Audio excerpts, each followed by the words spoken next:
صلی اللہ تعالیٰ علیہ وسلم کی تدفین کے بعد دو صحابی رسول اجلہ صحابہ اکرام حضرت عمر اور حضرت علی رضی اللہ تعالیٰ عنہما رسول اکرم صلی اللہ تعالیٰ علیہ وسلم کے جبے مبارکہ کو لے کر کے یمن پہنچے. پتہ معلوم کیا کہ یہاں کوئی اویس نام کا شخص رہتا ہے. بتانے والے نے بتایا کہ وہ تو دیوانہ ہے، اس کا آپ کو کیا کام، اس سے کیا معاملہ ہو گیا؟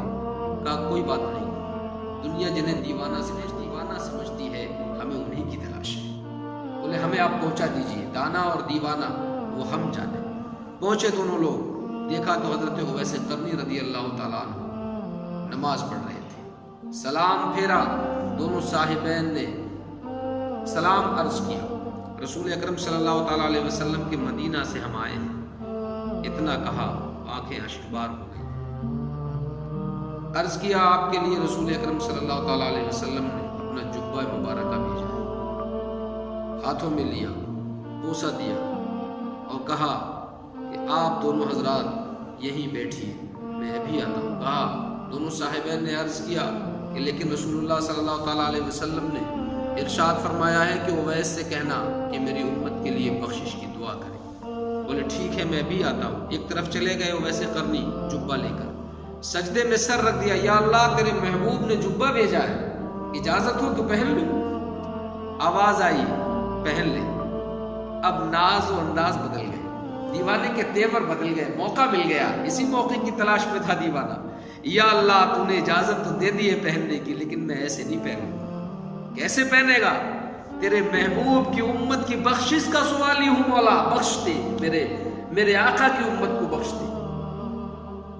آواز آئی ہم نے اتنے ہزار کو بخش دیا. نہیں یا اللہ میں تو سب کو بخشوانا چاہتا ہوں. آواز آئی جتنے اس جبے میں تار ہیں، تانے بانے ہیں، اس سے دو گنے سہ گنے کو بخش دیا. عرض کی مولا میں تو کل امت کو بخشوانا چاہتا ہوں.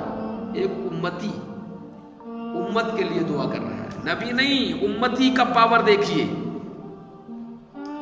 راز و نیاز کی باتیں ہو رہی تھی، اللہ جانے اویس قرنی جانے کہاں تک بات پہنچی تھی.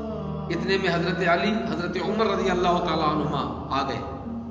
جیسے یہ لوگ آئے انہوں نے سجدے سے سر اٹھا لیا اور بڑے افسوس کے ساتھ کہا کہ اگر آپ تھوڑی دیر اور نہ آتے تو قسم خدا کی میں اپنے آقا کی تمام امت کو بخشوا لیتا. جب مرتبہ اویس قرنی ملاحظہ کیا دونوں حضرات نے اور عشق رسالت کی موجیں مارتی ہوئی لہروں کو، موجیں مارتے ہوئے سمندر کو جو اویس قرنی کے سینے میں موجزن تھا ملاحظہ فرمایا، تو دونوں حضرات اس بات پہ مصر ہو گئے کہ ہمیں وہ چیز بتائیے کہ اتنا بڑا محبوب اور جس کا مقام یہ ہے، اتنا بڑا مہم جس کا عالم یہ ہے کہ رسول اللہ اپنی امت کے لیے بخشش کی دعا کرائیں، آپ نے کبھی رسول اللہ کی بارگاہ میں حاضری کیوں نہیں دی؟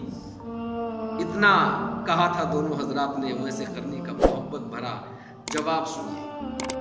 کبھی جواب بھی سوال کی شکل میں ہوتا ہے. کہا یہ بتائیے آپ تو دونوں ساتھ رہے ہیں نا، میرے محبوب کے کہاں ساتھ رہے ہیں. کہا یہ بتائیے اگر آپ ساتھ رہے ہیں تو مصطفیٰ کی ابرو یعنی بھوں مبارکہ کیسی تھی؟ آپس میں جدا تھی کہ جڑی تھی؟ اب تو دونوں حضرات ہکے بکے رہ گئے، ایک دوسرے کا منہ تکنے لگے.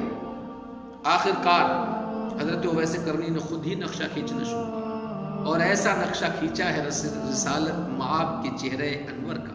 ایسا نقشہ کھینچا ہے، ایسا لگ رہا ہے کہ حضرت اویس قرنی بھووں کا ایک ایک بال گن کے بتا رہے ہیں. ایک ایک بال کہ یہ یہاں سے بل کھا کر کے ایسے تھا، یہ بال یہاں تھا، اور بھویں مبارکہ الگ الگ نہیں تھی بلکہ آپس میں جڑی ہوئی تھی.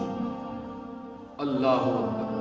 وہ بھویں مبارکہ کہ جن کے اشارے پر قضاء و قدر کے فیصلے ہوتے تھے. وہ بھویں مبارکہ جو اشارہ کرتے تو قبلہ بدل جائے.